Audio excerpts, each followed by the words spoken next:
what I can tell, her face, because I have makeup on her, her face is obviously a different color than her skin.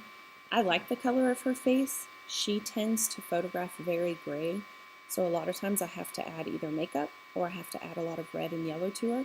So makeup works well for her for pictures, and then I fix the rest of her skin. So one, it's too bright, so I'm going to go ahead and darken it.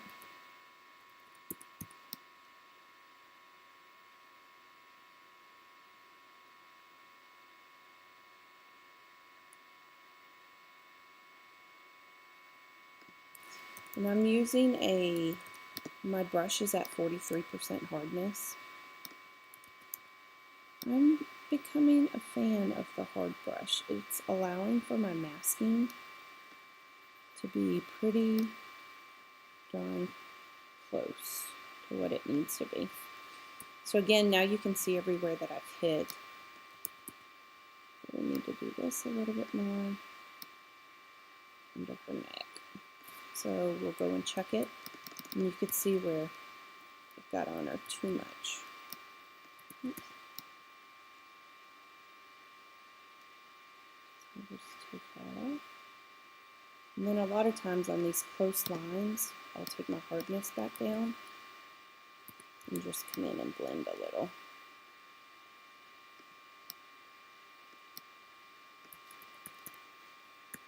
Actually, I think it's too dark right here.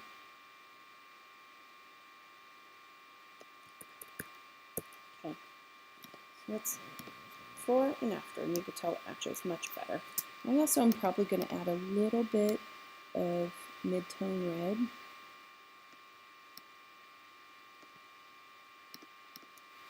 Yeah, that's much better. Now, to give it a good pop, I go into curves, I take this line and I drag it pretty far down, and I take the very most black dot and I go up with it, and this adds a matte. And then the center I go back up to normal, and then for highlights I come down.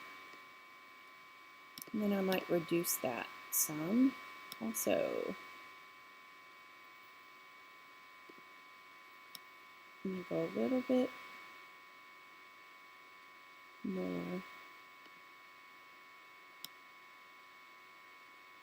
Okay.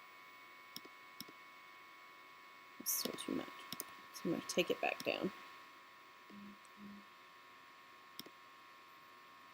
Sorry. And then inside of levels, I will brighten. And you can see this is my white point, and it's like my histogram looks like this, which means it's too dark. So I will brighten to that. And then I will invert and just use a gradient to lighten her. So that's before and after. Now, I think it's still lacking a little bit of contrast. A couple of ways of doing that. Selective color black. You can pump in a little bit more black. And make sure it's on relative so you can see relative, absolute. And then I might play with the colors a little bit in here. Let's see, it goes super magenta that way. I'm kind of digging the green a little. Let's see.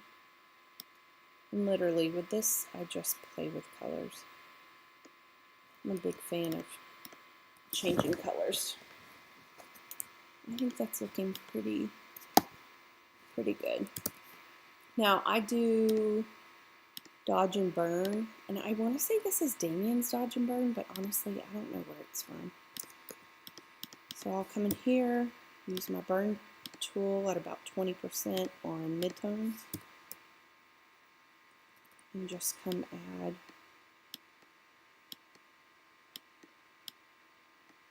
sometimes I do it a little bit on her hair, and I always do the eyebrows, and then a lot of times I'll do the eyelashes, and then I'll do her outfit and a little bit behind her arm.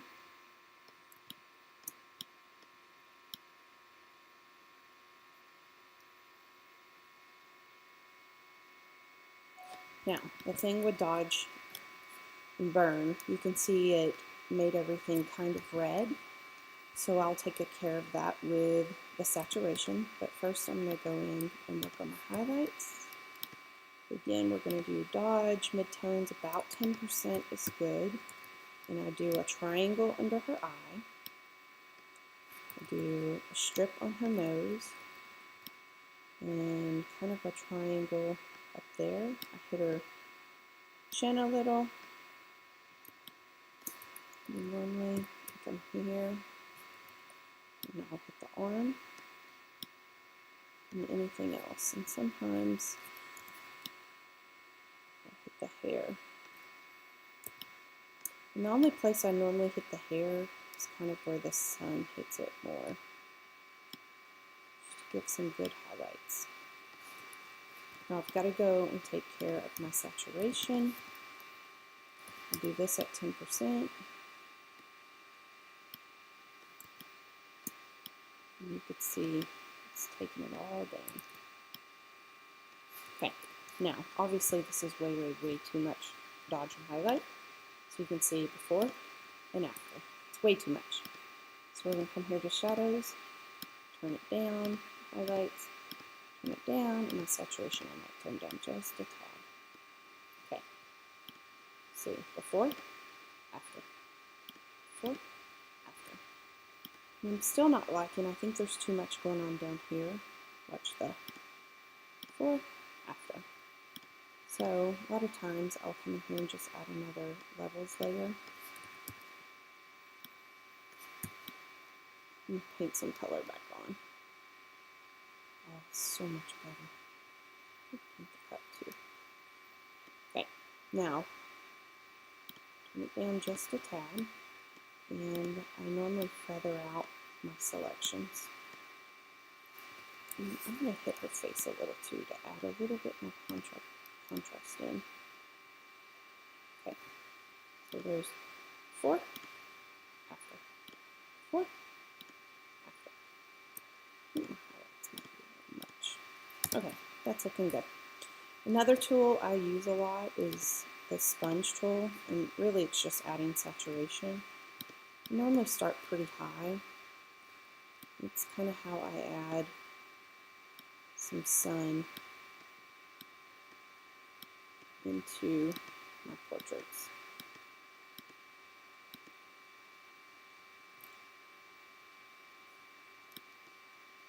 And you're going to see, obviously it's way too much again.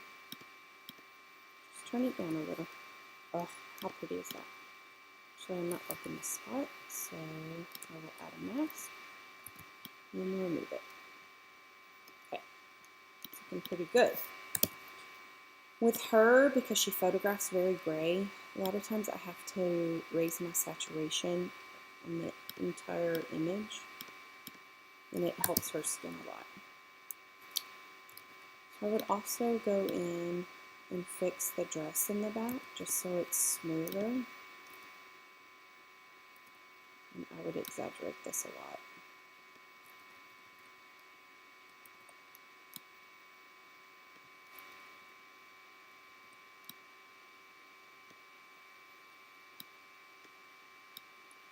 I think that's pretty good.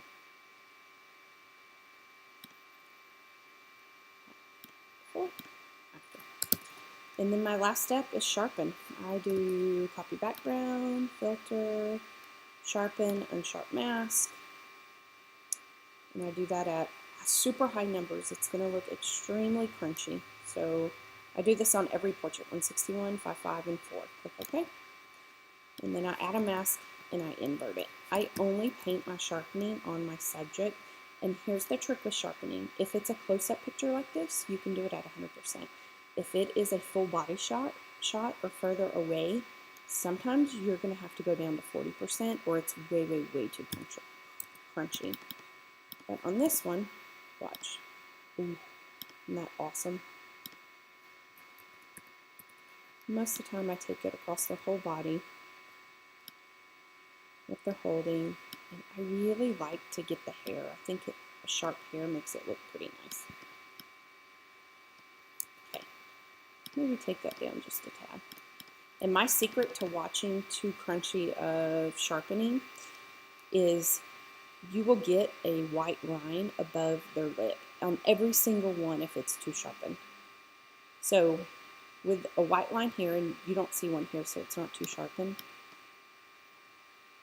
But if a white line shows up, you need to take your sharpening way down. So that's before and after. So I'll show you before and after. Oh, isn't that pretty? Before, after. And then I save from there, and that's it. I hope you enjoyed. Let me know if you have any questions.